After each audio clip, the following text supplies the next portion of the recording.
Live from the Washington, D.C. area, it's the Inside Scoop, Emerald Planet. All the ecology news that our viewers want to know. Now, here's your host, Executive Director of the Emerald Planet, Dr. Sam Lee Hancock. Hello and welcome to the Emerald Planet as we come to you from Washington, D.C. in the United States as we look around the globe in 144 different nations, looking for those 1,000 best practices, the technologies, the services, and the products as we move forward and through the 21st century.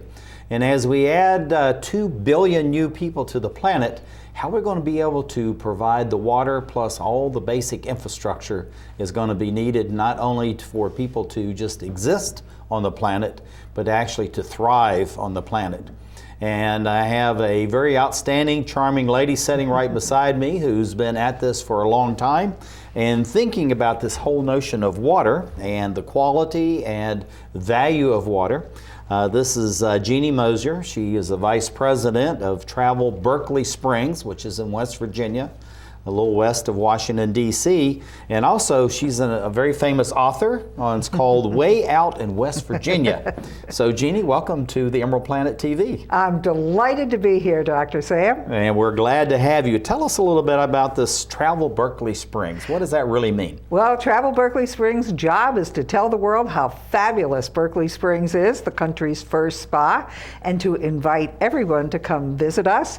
And we created and have been producing the Berkeley Springs International Water Tasting since 1991. It's incredible. If we could bring up this first slide, this will give you an idea of what this area actually looks like. And we'll get that up there in just a minute, Jeanne. But Berkeley Springs has been for well over 300 years. It's been an outpost originally as far as the colonial America. And the Western civilization went in, but it's been used for thousands of years by indigenous people, Native Americans, and also the animals, kind of like my area is that where I am out in Roanoke, and so it's a very similar kind of place. Right. So tell us about the properties of the water, what makes it so special, and a little bit how that really has evolved, because Berkeley Springs, small town, but yet still has a big reputation. Well, the water itself, the springs, are about 50 million years old, give or take a million. And people have been coming to take the waters. They're thermal, 74 degrees. They're what we call lightly mineralized and sparkling, a little bit buoyant. They only emerge in Berkeley Springs State Park, about a block in downtown, and they flow about 1,000 to 2,000 gallons a minute. That is incredible. Now that's consistent. That amount of flow and that amount of water. Even in drought, doesn't really matter. We speculate that they've been underground for at least 60 years before they emerge. So that makes them pretty contamination proof. Mm-hmm. There's vast speculation about their source. Nobody really knows. But we think perhaps the Cacapan Mountain watershed, it's one of the parallel ridges of the Blue Ridge. And as you know, if you're from Roanoke, the Blue Ridge Mountains are famous for their springs. Oh, that's absolutely incredible. And this is a look at it. Tell us a little bit about the town. This is something that we didn't actually talk about as far as a question, but this is really a beautiful place. And it's Americana, going way back. It is. It's a very small mountain town, surrounded by wilderness, an easy 90-minute drive from the Washington and Baltimore beltways, but very much hometown friendly, an art town, and the real flavor of it comes when I tell you we've got 3 times as many massage therapists as lawyers in town. I was going to say, that's a rare reputation, and that's actually an excellent one. I studied shiatsu and other things when I was living in Japan. But this is actually one of the traditional sources of the water coming from the mountains. Tell us a little bit about this effervescence and all the nature of the water, and actually about the taste of the water. The taste is fabulous. It's not one of those heavily mineralized waters. It's buoyant when you're taking it in a bath. And I would say to lots of folks after 40, it's really nice to take a bath that makes you feel a little perky. Mm-hmm, mm-hmm. But looking at that, talking about the health properties of the water because of the minerals that's there, the trace elements, this is something that people have been going there, as you say, almost 300 years to enjoy this. And so people would make this arduous trek across the mountains in those days. 4 days. And you know, to be there because the healing properties. Tell us about those healing properties. And then if we could tie back in a little earlier, talking about some of where maybe the water comes from, you know, the 60 days, you know, those kinds of things. 60 and years. 60 years before it comes out. My 60 goodness. years. So looking at that, tell us a little more about that. The water gets its minerals because it comes through Oriskany sandstone. George Washington wrote in 1761, he hoped that the waters would make a cure of him. He had fevers at the time. Throughout the 19th century, physicians prescribed the waters for everything from dyspepsia to skin afflictions to arthritis and rheumatism. People still come today to do that, to bathe in the water. And interestingly enough, the two main minerals are calcium carbonate and magnesium carbonate. And in homeopathy, both of them are used for exactly the same symptoms that 19th century physicians sent people to take the baths. They bathed in it and they drank it. That was the healing protocol. So the whole thing is you're healing from the outside in, the inside out. And what other things are coming besides the baths? Well, today, if you come to Berkeley Springs, there are several full-service spas. And in addition to a bath, there are about 60-some additional kinds of various healing treatments, from a full range of massage and facials and alternative practices like acupuncture and Reiki. There are facials and steams and scrubs and rubs. And you could spend a long time trying them all. And we promise that you'll feel better when you leave. Now, looking at this is, I know you're not a physician, but you know, there's a real emphasis even among physicians these days of going to homeopathic healing and to be proactive with your health. You know, exercise, diet, but also using these kinds of treatments. So how does that really fit in as far as the economic base for the town and the county where you find yourself as far as the number of jobs and the people that are directly and indirectly related to Berkeley Springs? Well, we've been a tourism center where people have come for healing for almost 300 years. They still do it. There's a major industry around tourism. Every lodging place in town, because the waters are the source of the public water system. So every lodging place in town's bathtubs have spring water. Every fine restaurant you go to, and we have several of them, get to serve famous Berkeley Springs water. And in addition to the tourism industry, we also have a water bottling plant that bottles under Berkeley Springs water, as well as about 15 other private labels. And virtually every year at the water tasting, one of those waters will place in the top 5. Then, of course, there's the whole notion of real estate and living in a place where, worst case scenario, you can walk down to the park and get your fresh, pure spring water, drinking water in a jug, free 24/7, no matter what's happening in the outside world. So that's incredible. And when you see these mountains, this looks like my area of Blacksburg, Virginia, where I'm from. Tell us a little bit about this area as far as the natural wonderment that surrounds you, and also how that relates to people that come for any kind of healing that may be important in today's very fast and internet-centric world. Yeah. I think one of the special parts about Berkeley Springs is it's this very cute little town that's surrounded by the gorgeous West Virginia wilderness, lots of mountains, lots of trees, and that mountain you were showing is Kakapen Mountain, which we think is the source, that watershed is the source for the springs. So people come for various outdoor adventure. We have 2 rivers.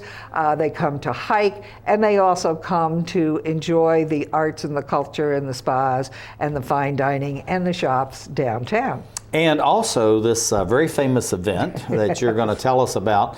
Now, of course, we do this, so we're going across, time and date and space. But tell us what we're looking at and why is this collection of bottled waters very important to this event that you have on an annualized basis? Well, every year since 1991, we've been holding the water tasting. It's the largest and longest running in the world. Hundreds of, over that period, more than 700 waters, distinct waters have entered. Every year runs about 125.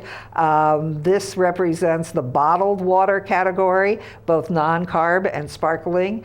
The first year we did it, we never imagined that people were going to be sending us cases of water. It's like, what do we do with it? So we created this fabulous set that we create now every year. We have judges. You'll be hearing from Arthur, our water master, later, and he'll tell you how we train people to judge the water and taste the water. We have people who come every year to participate, and they get to take home some of that water at the end of the event. Now, the thing about this, Jeanne, is the fact that there, as you're saying, that's probably 100, 120 different countries or so involved. What are some of the countries and the continents that are involved in this? We've had water entered from all 6 continents. I'm not counting Antarctica. And we've had water from South Korea and China and Japan, the Philippines, Ecuador, Brazil, lots of Canadian waters. In fact, we had to create a whole new category of best in the U.S. because the Canadians had such great municipal water. They were winning every year. That's absolutely fantastic. And also, too, as you're saying, that you have municipal waters as well as well waters. Now, why are you... No wells. Municipals, bottled, right, bottled still, bottled sparkling, and purified. But why do you have the municipals in there with everything else? Well, people are... What is being learned from that? That's the question. I think people are very passionate about their municipal waters. And one of the things that happened in the water industry, and you can talk to Jack West about this, was that municipals right around 2000 started bottling their waters. So they get to come. I think they've had some very exciting experiences talking to bottlers, and then bottlers reaching out to municipals to start bottling some of their water. That's absolutely fantastic. We're almost out of time, as always. Jeanne, what do you see for the next 5, 10, 15 years as far as Berkeley Springs itself and the festival? Well, considering that we have some of the world's best water, I'm hoping somebody realizes a microbrewery should be put in Berkeley Springs. And I see the water tasting just becoming more important in teaching the world how there's value added to their water and they have to protect it. Couldn't be any better summary than that, Jeanne. Jeanne Mozier, she's Vice President, Travel Berkeley Springs, and author way out in West Virginia. Thank you for being with us, talking about everything that's going on as we create the Emerald Planet.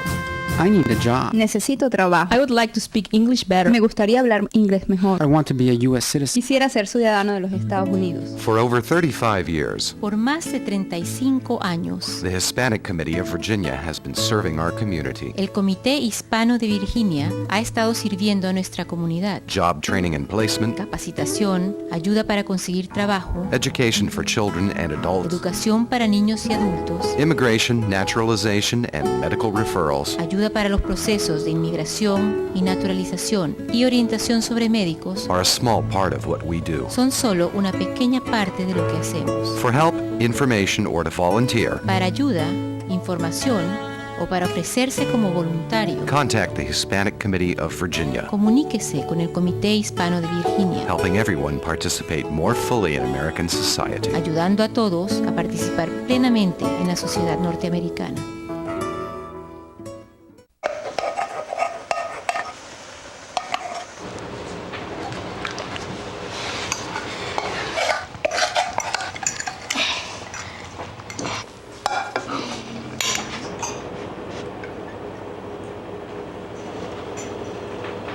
Hey, Lena, where's yours?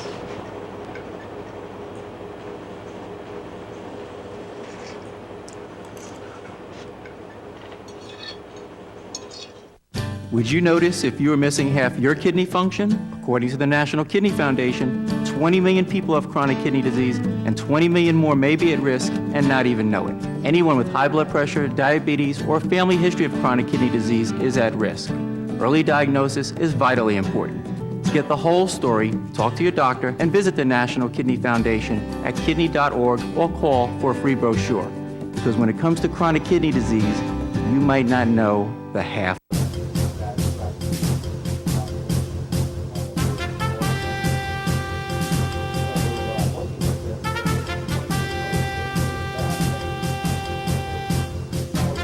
We're back to the Inside Scoop Emerald Planet. Here again, your host, Dr. Sam.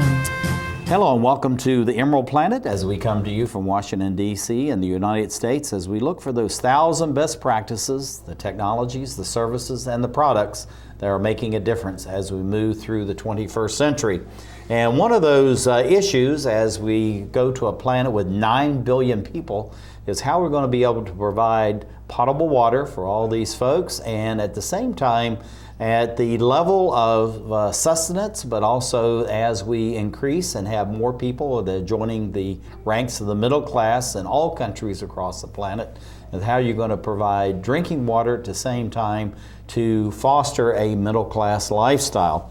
This is one of the challenges that has been addressed by one of the gentlemen that's joining us by Skype.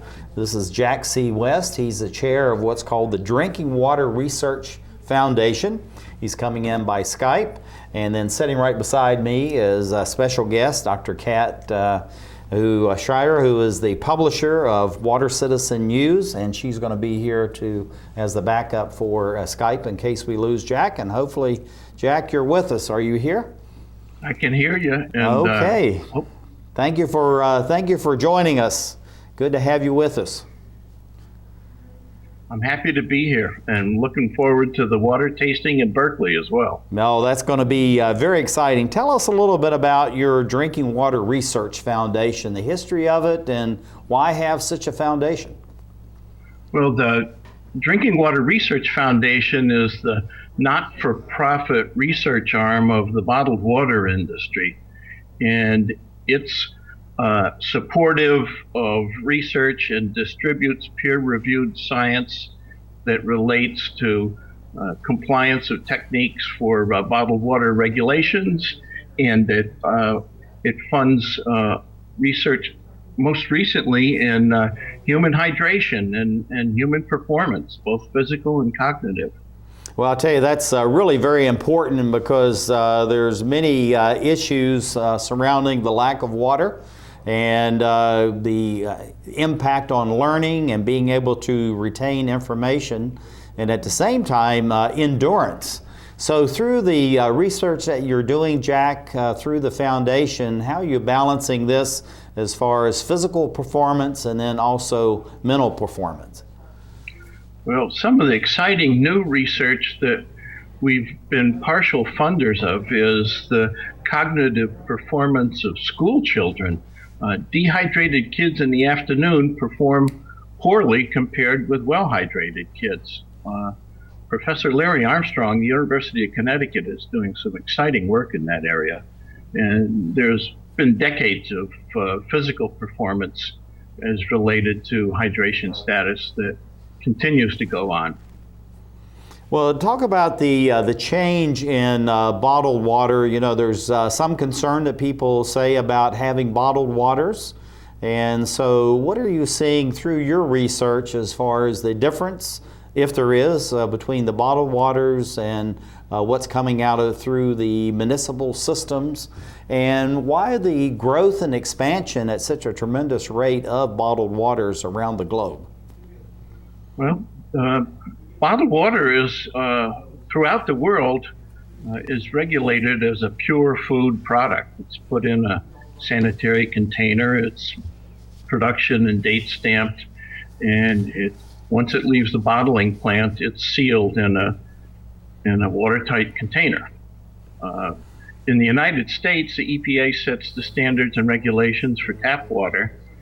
In the United States, bottled water is regulated by the federal FDA, and they take as the minimum the federal tap water standards, and then there are several other important other standards that are tighter for bottled water, like coliform bacteria and lead. But you wanted to know also, what's this phenomenon of bottled water? Well, we're finding that our customers are choosing bottled water rather than sugar-sweetened beverages for their hydration needs.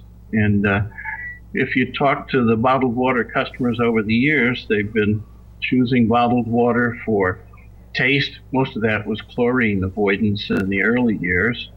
For convenience, everybody seems on the go with a bottle of water, and also health and safety. Well, looking at the water, and I'm going to turn the third question over to Dr. Katz sitting beside me, but my understanding is, and maybe you can confirm this, that the #1 bottled beverage being sold around the world now is water. It certainly is. And it will be by the end of 2016 in the United States. Carbonated soft drinks are now the #1 packaged beverage, and in another year and a half, bottled water will have the #1 spot. That is absolutely incredible. Dr. Kat, why don't you ask the next question? Yeah, you know, we've seen with the Berkeley Springs International Water Tasting, just hundreds of different varieties of bottled water. Jack, where have you seen the growth in bottled water occurring in North America and around the world? Where are you seeing most of the bottled water coming out? Well, I can speak more specifically for North America. About 73% of all of the bottled water growth since 1998 has come from switches by the consumers from milk, juices, and sodas. There's only about 190 some odd gallons a year of liquid consumed by the average American. That's pretty stable. Bottled water is getting a bigger share of that stomach. Now, looking at and also following up on Kat's question, what do you see some of the largest growth as far as bottled waters around the world? Is it in some of the emerging nations? Is it in a stable industrialized society like Japan? Or is it a combination between the two? It's a combination between the two, but most recently the Chinese bottled water market has exploded.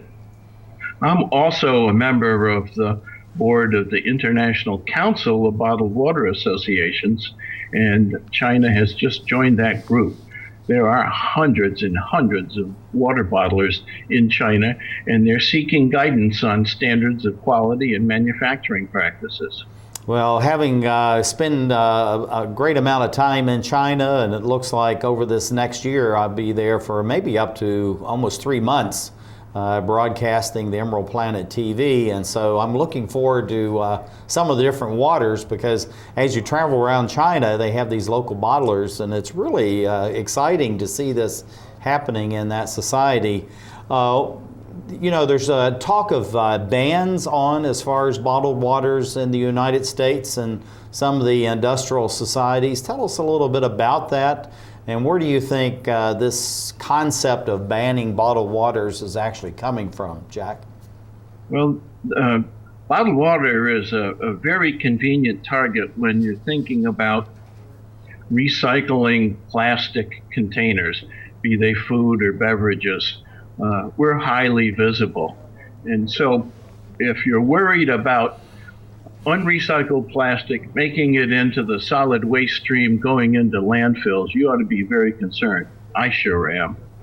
But very responsible people, and people who I share the same passion with, don't really know some of the facts about the human ecology of bottled water. Bottled water is not the same as municipal water. And the regulations are substantially stricter. And if we had made room in the debate on bottled water bans to take in some health concerns, I think that they would have had some second thoughts. Now, looking at the bottling as far as the water is concerned, is there any change or anything that's going on as far as the processing? We see this schematic here of the different sizes of the bottles, some of the bulk bottles and the individual. What are you seeing as far as the growth, and also why all of this variety as far as the packaging is concerned? Well, the biggest bottle that you saw in the background on that Let me see if we can bring that image back up, Jack, before we go on. There we go.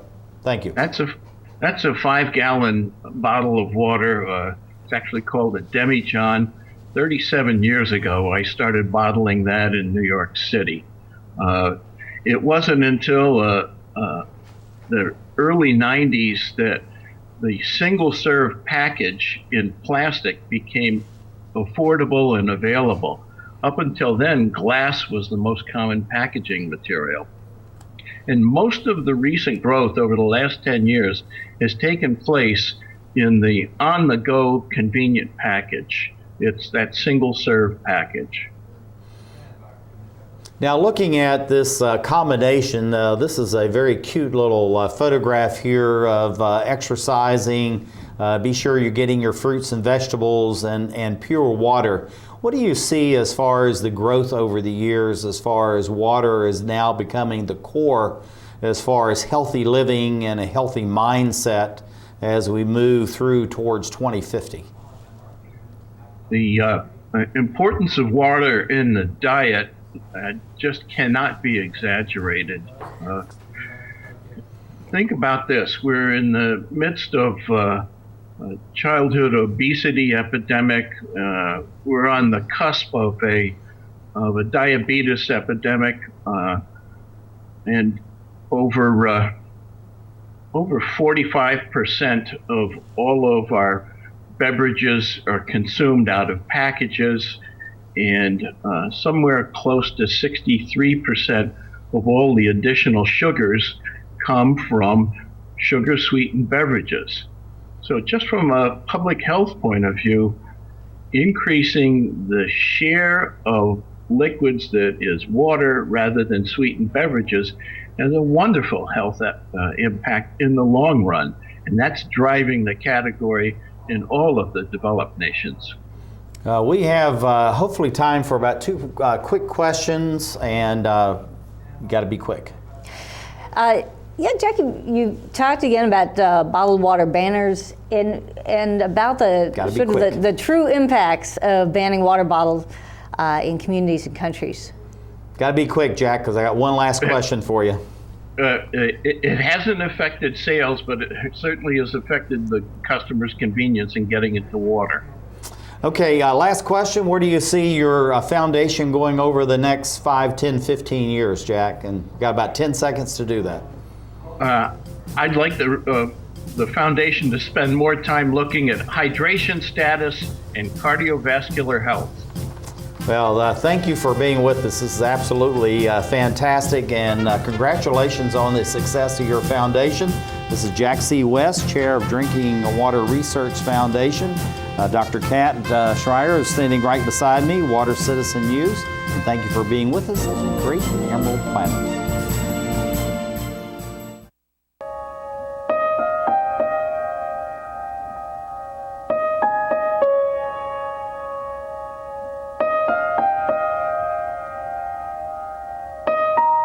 Some dreams are universal, dreams that inspire us. Multiple sclerosis is a devastating disease that changes lives forever. The National MS Society does more for people with MS than any organization in the world. But we can't do it alone. To get involved, visit us online at nationalmssociety.org. or call 1-800-FIGHT-MS. This is why we're here.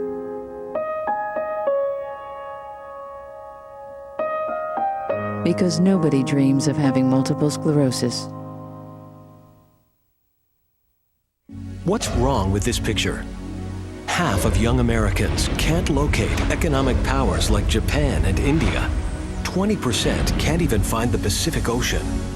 Without geography, our children aren't ready for the world. Geography is everywhere. It's incredible creatures, rhythm, fashion, flavor. It's economics and politics. It's change. Understanding connections between people and places is critical in the 21st century. That's why we created mywonderfulworld.org. Go there now for your free parent and teacher action kits and give our kids the power of global knowledge. Because kids who understand our world today can succeed in it tomorrow.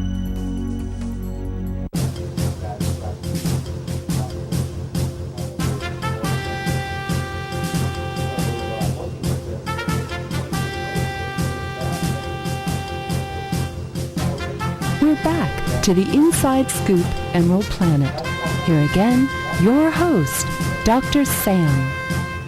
Hello and welcome to the Emerald Planet as we come to you from Washington, D.C., looking for those 1,000 best practices in 144 different countries. Best practices that are making a difference as we go to a planet of 9 billion souls by 2050. And of course, the essence of life is water. And so we have someone who is an expert who's been working on this topic for a long time. This is Dr. Kat Shrier, who is the publisher of Water Citizen News, doing WaterTainment and all kinds of other things. So Dr. Kat, welcome to the Emerald Planet TV. Thank you so much for having me. Glad to have you out. And we've got your Water is Sexy up here. So give us, before we get into Water is Sexy, what about the Water Citizen News and what it's been doing and the importance of it? Yeah, well, Water Citizen News is one portion of WaterCitizen.com. It's basically our Huffington Post on water. Nice, short, pithy multimedia stories on everything from water and business policy, technology, sports, entertainment. It's a Huffington Post on water, essentially. We've been moving more and more into online TV as well as getting more into our WaterTainment. Mm-hmm. Okay, that sounds great. So going back to this slide here, Water is Sexy. This is something you and I talked about, a couple of years ago, I think. And tell us about why does water need to be sexy? Well, people connect with water. People engage with water. They're interested in water, but it's often presented in a way that's very technical, a lot of mumbo-jumbo regulatory stuff. By presenting water in a sexier way, it elevates the dialogue. It brings more people in. It also shifts from, make water more cheesy, less whiny. Okay, I got that. We're going to go out and have the receptions on this. But looking at the value and importance of water, people take water for granted if you're particularly in North America and many countries around the globe. But if you're on the African continent, Latin America, Southeast Asia, even the Pacific Islands, it's very expensive to have water. So when you're looking at the whole thing as far as water, why do we need to look at the value as well as the importance of water and be able to protect it? Well, water, there is that need to understand the role that water plays in many aspects of not just what we drink, but also within our communities, within our economies, within our culture, within our very identity. You know, things like we've talked about the Berkeley Springs International Water Tasting is an example of a community that's really embraced their identity around water and all the value that goes in with that. Mm-hmm. Now, looking at it, as far as using multimedia to actually spread this idea around the globe as far as the importance and value of water. Many people think that's intuitive, but really it isn't, because most people think of water should be free for everyone. Then I have to pay for it. It's just like what's going on in the city of Detroit, and they were trying to make people pay for their water bills, and they say, water's a right, we don't need to pay. But yet, somebody's got to pay for it to get it there. And that's as much in the transmission as the product itself. How do we balance that so that the product has the same or as greater value than just the transmission and the processing of it? Well, you know, what we're trying to do with Water Citizens is really help people to understand some of those sorts of concepts, bringing in different sides, bringing in different translation, helping to translate some of the complexities of not just the technical side, not just the legal side, but also the financial, the economic impacts, and again, we talk about the cultural impacts. So, you know, and do it again in a way that's really engaging and transitioning into what is the value of good quality water communications and getting people into those dialogues. Now looking at it, you're going out and at water events and actually going on site and doing interviews and putting it out on the internet. Why do you think that it's important not just to stream the information or stream the conference, but actually to have someone there that's actually doing the dialogue and creating dialogue around the issue of water value delivery and the future of access to water, which is actually becoming the main topic now? You know, I've been involved with water conversations for, I won't say how many decades. I started in preschool. And, you know, with planning and bringing different people with different backgrounds together, and so much of that occurs at various water events and conferences and meetings, and it is important to bring as many people to those as possible, but also to recognize that not everybody can get everywhere at once, and whether it's across town or across the country, across the world. So by bringing in quality watertainment, we have three components to that. One is the host, as you said. One is the social media conversation. And the third is various types of interactive participation. Having a host gives you that opportunity to talk to the camera, to talk to the people out there, and really help with the translation of terminology, help to understand what's going on and see what's going on, and really, you know, take from reality shows, from infotainment, from news shows, coverage of the Academy Awards and the Olympics, of really bringing people to the event even if they can't be there. And most people can't be at these events, but at the same time we can stream out to them. So this goes back to this notion, this term, this watertainment. What is watertainment? So watertainment really is that idea of making water cool and fun and sexy and engaging and understandable and approachable by a wide range of people who are interested in water, as well as really using media, multimedia, online media capabilities, social media to engage people in that conversation, as well as some very cool things we've been doing with interactive maps and things that go along with those events, so that even if you can't be there, you can get a better understanding of what's going on. And really that's a part of education, of playing with things. Inevitably we start asking questions like, gee, I wonder why this works this way instead of that way. We'll talk about that with the drinking water map. Yeah, looking at the whole thing about the chat that goes on around social media and doing the streaming video as far as being at these events, how do you reach out into the public and bring them in to be part of this chat? Again, reaching out into the community and bringing them in as far as the streaming video to make them feel like they're a part of it and they're actual participant. They may be in Australia, they could be in Japan, they could be in Denmark, but they're still part of what's going on at that time and place. Absolutely. One thing that's beautiful about this is not only are they able to interact with us, they can interact with each other. The slide earlier showed me in my Wawa Mojo, the water mobile journalist, be in the know on H2O with your Wawa Mojo. And it's a way of helping to kind of people become a little more comfortable in talking about water. If you say, well, how would you explain it to a neighbor, as opposed to retreating into the technical stuff. Now, in putting all of that, you know, the live streaming or the live events where we bring people in, the speakers themselves are also in different places sometimes, as in this case here. This was our Water Innovation Nation celebration. And with heads of EPA, the Water Council, DC Water. EPA is? Environmental Protection Agency. Okay. So their innovation clusters, and what they're doing on innovation, we also brought in a couple of entrepreneurs into the film strip. So they got to be on the show and essentially did a real-time Shark Tank.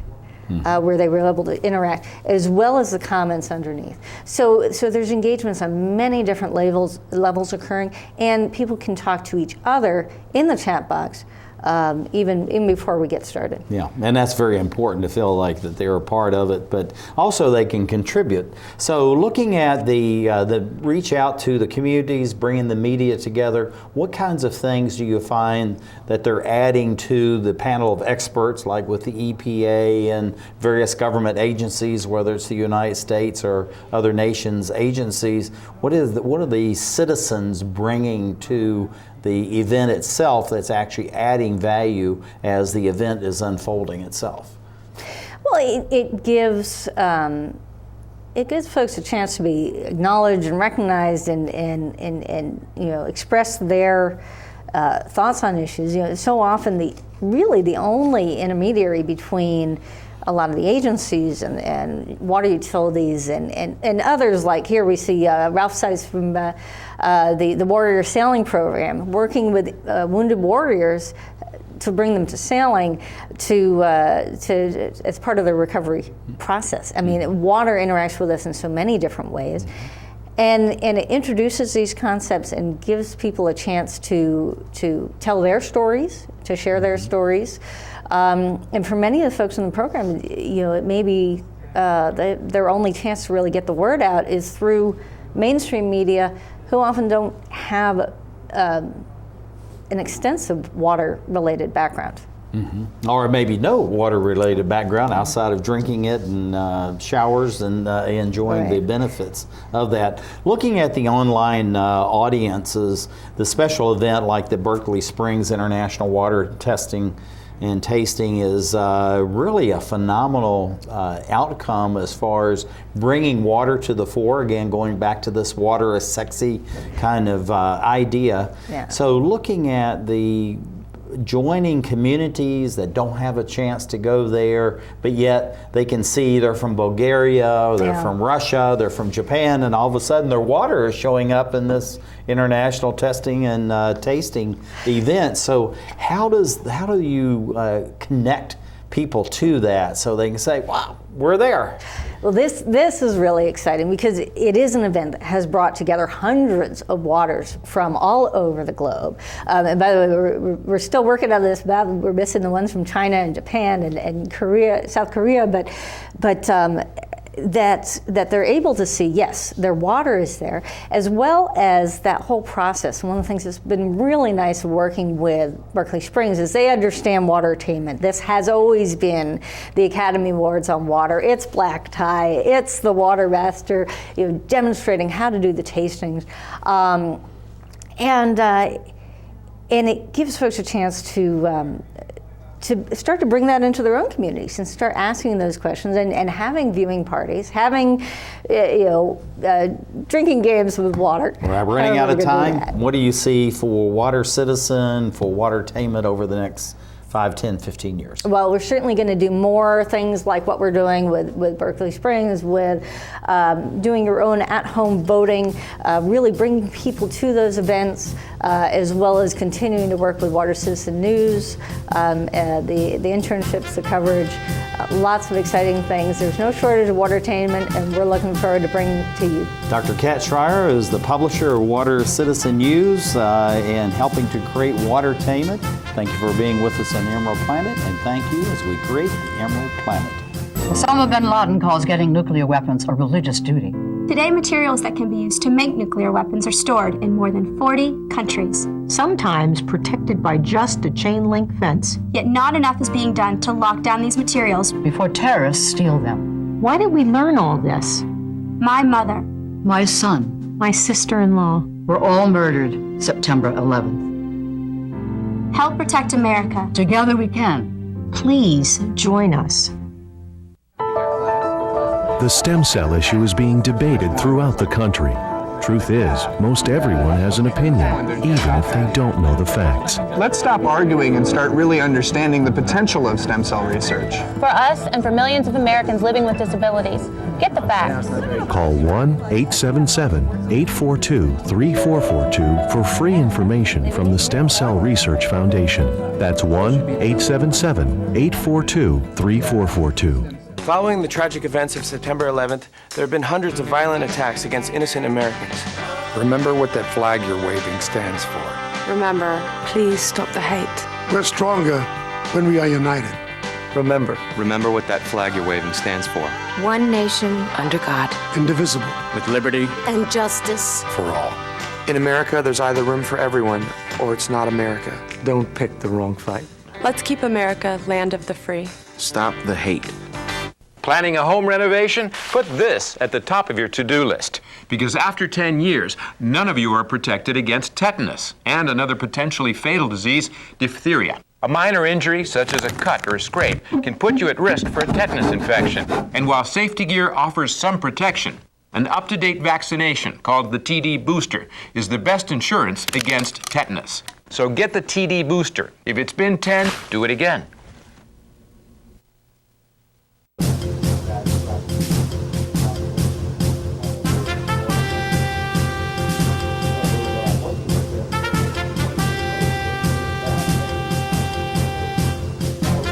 We're back to the Inside Scoop Emerald Planet. Here again, your host, Dr. Sam. Hello and welcome to the Emerald Planet as we come to you from Washington, D.C. in the United States as we're looking around 144 different nations, looking for those 1,000 best practices, the technologies, the services, and the products as we move through the 21st century. I'm Dr. Sam Hancock, the President, Executive Director of Emerald Planet, and Director and host of the Emerald Planet TV. We come to you on a weekly basis and we simulcast to 2,095 stations around the U.S. and in every country and territory abroad. And we have someone who's looking at this whole notion of where we're going to be on the planet by 2050 when we have a planet with 9 billion souls. And this is author von Wiesenberger, who is a water expert, a water master. We're going to let him talk about what that means. And author of A Pocket Guide to Bottled Water and The Taste of Water, among a number of other publications. Thank you. It's nice to... And right beside me is, hold on just a minute, author, and we got special guest, Dr. Kat Shrier, who is sitting right beside me, publisher of the Water Citizen News, and author. Welcome to the Emerald Planet. Thank you. Nice to be with you guys. Now, glad to have you with us, and we're very pleased that you're here coming out of California. Tell us a little bit about your work as a water master. What does that actually mean? And then you're also a noted author on actually several different books on the notion of water. Well, I started my interest in water as a small young man growing up in Italy because we had a lot of bottled waters that we would drink in our family. My family didn't like to serve me soft drinks. So as we were traveling around Italy, there are hundreds of bottled waters from community to community, and each one was very different. So I kept notes of this, and as time wore on, I became really interested in the fact that all these waters were different. I was asked to participate in a water tasting in 1978 in Miami by Les Amis de l'Eau, the Friends of Water, and it was a chance for us to sit down and take a taste of different waters side by side and see if there really was a difference, and there was. This resulted with a book that was published in 1978 called Oasis, The Complete Guide to Bottled Water. That led on to a career working as a consultant in the water industry and the beverage industry, specifically for Anheuser-Busch, finding water sources for them. And I became a water master, which is really helping to train judges in how to taste water, making sure that the parameters are followed and that the results are correct. Well, and follow on that. That's a Berkeley perfect segue there, Arthur. How do you taste water? And not something that just has iron in it or whatever, but tell us how you do that. Well, we all taste water on a subconscious level. I mean, I know a lot of people who remember that grandmother's spring that tasted so good growing up, and they taste water and they may go to a restaurant and say, that water tastes terrible. It's like jumping into a swimming pool with your mouth open. But that's how we do it on a subconscious level. The way we do it as far as training is we look at each aspect of water evaluation, starting with just looking at the water. Because when you look at water, there are 50 shades of clear, we can call it, because you can have an orange tint, which is a result of iron. You can have a green tint, which is a result of algae, and many other off colors. You obviously want very clear water. Then the next thing is to do an aroma check. where you put your nose in the glass of water and take 3 short sniffs, and that's to perceive anything that would be off, such as, again, algae, which would give it a kind of green, swampy smell. You could smell plastic, which could be the result of cheap packaging. You might smell iron, you might smell chlorine, many different things. You want an absence of smell. An absence of smell is ideal. You hold it over your tongue, and you have all your taste buds perceive the sweetness, sourness, bitterness, saltiness, and you write down on an evaluation sheet how that water falls in. Some waters are sweet, some waters are bitter, some waters are salty, but all different.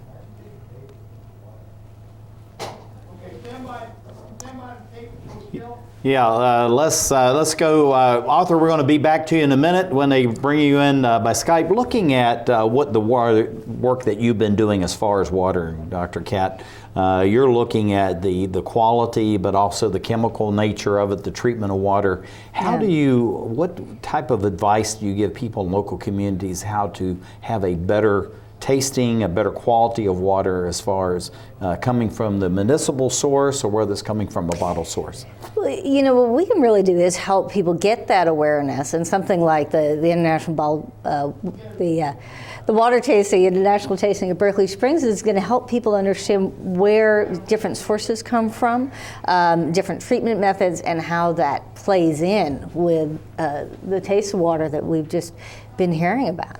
So it gets people asking those questions. Mm-hmm. Now, looking at the quantity of water, this is one of the things that people are very concerned about. Only about 1%, maybe a little more of that, is actually potable water, drinkable water. It's on the planet. So much of it's brine or just absolutely salt water. So how do we go about protecting the source of the drinking water that we do have, based on your professional experience over these many years in the water business and also just thinking about water? Yeah, well, protection is the best treatment. I mean, at being able to protect the source water before contamination can get in is really essential, and so that has become a shift in the industry of looking upstream and figuring out where that water is coming from and how to protect those headwaters, how to protect those source waters,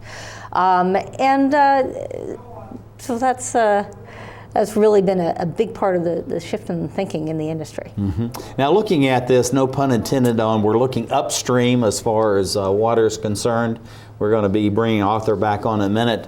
But looking at that, many people don't realize that the drop of water they're drinking today may have already been, through 5 or 6 other processes, as many different communities in the upstream. So as we move through the 21st century, drinking water is becoming more and more scarce as we're adding many more people, 2 billion to the planet. How do we think about water differently, that we open the tap and drink the water? How do we think about that differently? Well, there is a difference in the thinking of recycled water, and recognizing that water does come downstream from somebody. We've seen a lot of beer that's being brewed with examples where there's recycled water plants that are working with home brewers. You can't sell it yet, but for home brewers to be able to take that beer, that recycled water, and incorporate that in beer as a way of breaking down some of the psychological barriers. Mm-hmm. Yeah, and that's something we have to think about. I think we have Arthur back with us. This is Arthur Wiesenberger, who is a water master and water expert, and he's coming in now, I think, by telephone. Arthur, welcome back to the Emerald Planet TV. Thanks. We're a bit water deprived and sometimes Skype deprived out here on the West Coast. Tell us a little bit about, we're talking with you directly about being a water expert and the visual and the taste and the smell aspects of it. Can just anyone be a water judge, and yes or no about that? And then what separates people from maybe being a good water judge versus somebody that may not be as able to judge water and the quality of it? Anyone can be a water judge, and we've trained many different people from many walks of life. Some were very aware of wine and food, so they had maybe a little edge on just being able to focus in on something as subtle as water can be with the various nuances. Really, the only people who wouldn't be able to judge water if they had some kind of sense of smell or taste dysfunction where they were compromised, or if they smoke a lot or eat a lot of spicy food. Sometimes that can dampen the sensitivity. But generally, anyone can taste water, and with a little bit of training, they can become a very good water judge, and you can do this at your own home, where you could get different bottled waters and do a blind tasting and discover the differences that are even in the supermarket aisles. That's fantastic. Arthur, our question here, are all waters created equal, and why or why not? Well, they're not. That's the fascinating thing. First, because nature itself creates water. In nature, when water percolates down into the earth, it picks up different trace elements and minerals. Each one gives it a characteristic that's unique. No two waters are the same. They're kind of like a fingerprint. So some waters may be rich in one type of mineral, like sodium or magnesium or calcium. Others may have potassium or iron, and each one gives it a taste and a flavor. There's also man-made waters, which are also unique in as much as they're not exactly the same. It depends on what kind of source water they start with and how they treat that water. You might have seen some of the bottled waters out there like Aquafina or Dasani. That's a Pepsi and a Coke products. And those are totally created waters where they add minerals back to the water to give it flavor. And then, of course, waters that come from nature come from springs. Some are thermals, some are cold water sources. There is even water I tasted recently, bottled water, that's being produced from a desalination, solar desalination, which was remarkably good. Now, looking at the work that you're doing, Kat's going to ask the next question. Kat, and we got to be quick because we have enough for two questions. Yeah. Well, your favorite waters, what are your recommendations around the U.S. and around the world? Well, in the water tastings we've done at Berkeley Springs, at the International Water Tasting, there have been certain pockets of really good water. They've come from Canada internationally, and domestically, Ohio and California, surprisingly. Even though we may not have much water, the water we do have seems to do very well in Berkeley Springs. No, that's absolutely fantastic. Looking at your outreach to China, I want to ask that question, and then where you're going to be in the next 5, 10, or 15 years with your own work. China and their entry as far as water, and let's be quick about that. Arthur, please. China is booming with 1.3 billion people that are thirsty and now have money to acquire a healthier lifestyle. They're looking at water as one of the critical needs. They're very aware of the pollution issues they have in China, and certainly good quality water is top of their list. And that's why I go out there on a very regular basis, speaking about water. As water master, where do you see your work going in the next 5, 10, 15 years? You got about 10 seconds. I hope it just continues because it's a great liquid asset. And that's a great way to summarize it. Thank you for being with us. Arthur von Wiesenberger, water master, noted water expert, consultant, and a pocket guide to bottled water and the Taste of Water publisher, and Dr. Kat Shrier, who is publisher of Water Citizen News. And thank you for being with us as we create the Emerald Planet.